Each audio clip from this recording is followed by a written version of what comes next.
నేను వంటగది ముచ్చట్లు. మంత్రదండం. పూర్వం మల్లవ రాజ్యాన్ని జయభద్రుడు అనే రాజు పరిపాలించేవాడు. అతడు మిక్కిలి సోమరి. ఎప్పుడూ చదరంగం ఆడుతూ కూర్చోవడం తప్ప రాజ్యాన్ని, ప్రజల కష్టనష్టాలను గురించి పట్టించుకునేవాడే కాదు.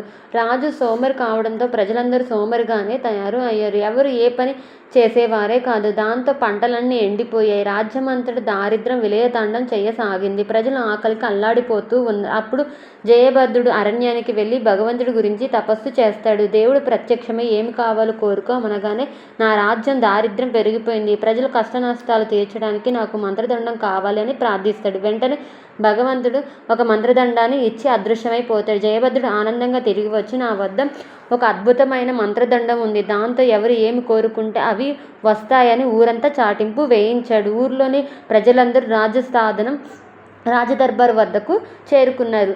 రాజు భటులను పిలిపించి ఇంకా ఎవరైనా రాకపోతే ఉంటే వాళ్ళని కూడా పిలుచుకురండి అని ఆజ్ఞాపించాడు. భటులు వెళ్తూ ఉండగా ఒక చోట ఒక వ్యక్తి కట్టెలను చిన్న చిన్నగా మోపులకు కడుతూ కనిపించాడు. భటులు కళ్ళు ఎర్రచేసి, రాజాజ్ఞ ధిక్కరిస్తావంటూ అతని రాజు వద్దకు ఇడ్చుకువచ్చారు. కోరుకున్న వాళ్ళకి కోరుకున్నంత మంత్రదండతో ఇస్తానంటే రాకుండా కట్టెలు కొట్టుకుంటున్నావు ఎందుకని రాజు ప్రశ్నించాడు. అందుకు ఆయన నవ్వి, రాజా, నా మంత్రదండం నా గొడ్డలే. కట్టెలు కొట్టి పొరుగురికి తీసుకువెళ్ళి అమ్ముకొని అక్కడి నుంచి నాకు కావలసిన ఆహార పదార్థాలు తెచ్చుకుంటాను. నాకు హాయిగా గడిచిపోతుంది. కష్టపడి పని చేయకుండా మంత్రదండం సృష్టించే సంపద నాకు అవసరం లేదు అన్నాడు వినయంగా. అతని మాటల్లో రాజు వాస్తవాన్ని గ్రహించాడు. తన చేతులు మంత్రదండానికి పైకి విసిరేసి వేయగానే అది మాయమైపోయింది. ఆనాటి నుంచి రాజుతో సహా రాజ్యంలోని ప్రజలందరూ తమ శక్తి మేరకు కష్టపడి పనిచేసి సిరి సంపదలతో తులతూగసాగారు. నీతి: కష్టించి పనిచేయడానికి మించిన మంత్రదండం ఇంకొకటి లేదు. Thanks for watching the video. Please subscribe my YouTube channel.